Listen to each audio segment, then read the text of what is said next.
John, yesterday you slammed FBI Director Comey for going, quote, long on innuendo, light on facts. But frankly, for months, your campaign has been striking a very different note when it comes to Director Comey. Take a listen to Vice Presidential candidate Tim Kaine just 1 week ago.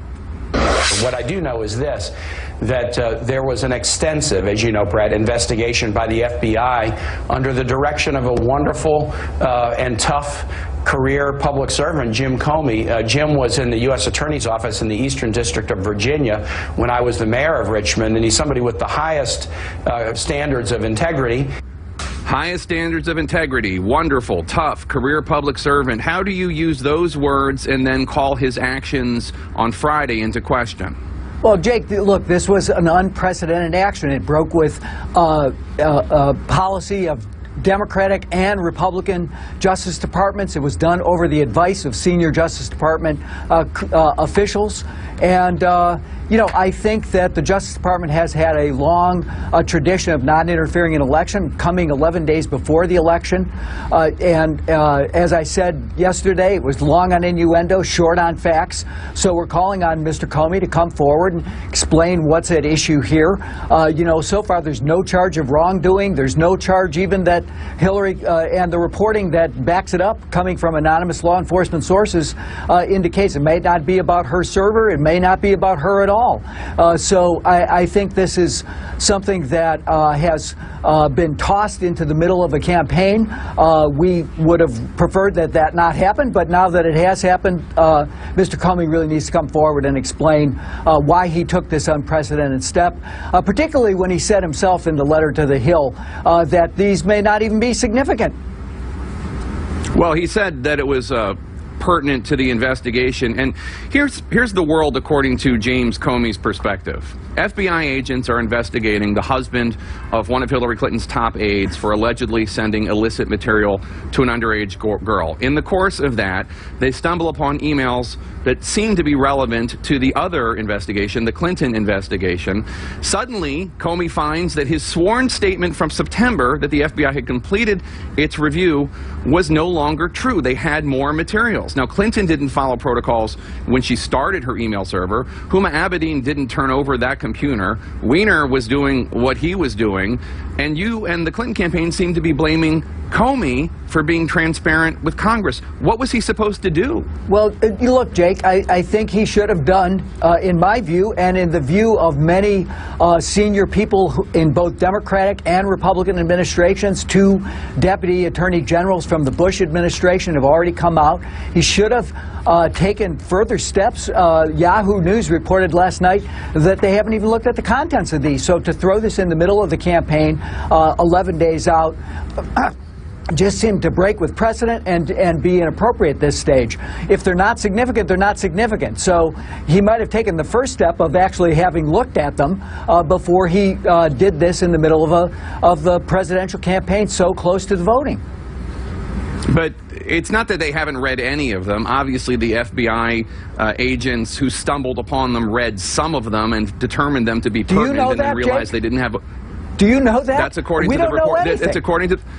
I'm telling you, according to the reporting of Evan Perez, our Justice Department correspondent, it's not as though they didn't know anything in the emails. They stumbled upon them, found that they seemed to be pertinent to the Clinton email server investigation, and that is why. Seem to be pertinent, might not be significant 11 days before the election. Is that something you toss on the table, or do you take the time to do what other prosecutors have done in the past and make sure that if it is so significant that you had to go forward with it? So I don't fault him for taking a look at whatever he's found. We don't really know what that is.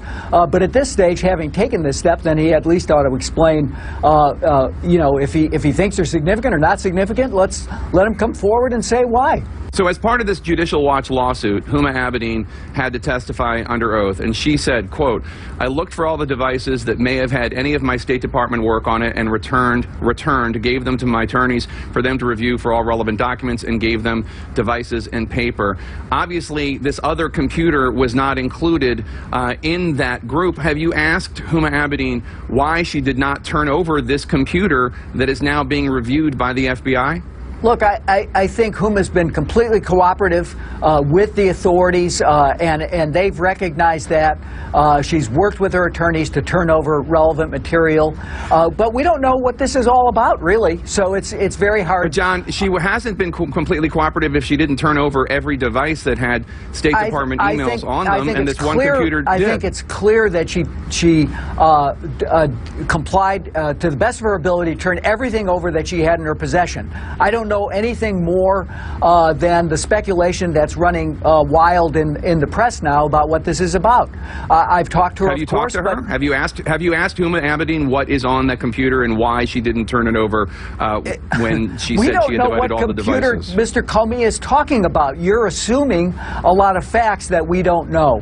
So I think that, as I said, she's been fully cooperative with the authorities, and they have recognized that. And I think that we can sit here and speculate and put facts into the record based on. I'm not speculating, sir. Our reporting is that it was a laptop computer that belonged to Anthony Weiner, and they found State Department emails on that laptop. That's reporting. That's not speculation. You have access to Huma Abedin. I don't. Have you asked her how this happened? I don't think she knows anything more than what we've seen in the press to date. So, I'm sure if people.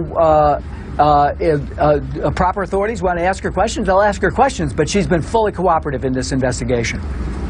She came off the campaign trail on Saturday. Is she still part of the campaign? Is she still working on the campaign? Yeah, absolutely. She's been, played a central and vital role in this campaign, and she continues to do that and continues to do her work, running our overall scheduling and advance operation, being a confidant to the senior people in the campaign, and traveling with Hillary. She doesn't travel every day, but she travels frequently with her. Do you think if Bill Clinton hadn't gone on to that plane in the tarmac in Arizona and talked to Attorney General Loretta Lynch, which caused a big controversy and then necessitated Lynch to come forward and say that she was going to defer to investigators and prosecutors on this matter because of the appearance, the ethical cloud, do you think that if he had not done that, that Attorney General Lynch might have had more control of what happened in this investigation? I can't speculate about that. I think you sort of gave the money pitch there, though, Jake. She said that she would accept the advice of career prosecutors. The Republicans wanted to spin that up into a conspiracy where there was none. The career prosecutors found that there was no case.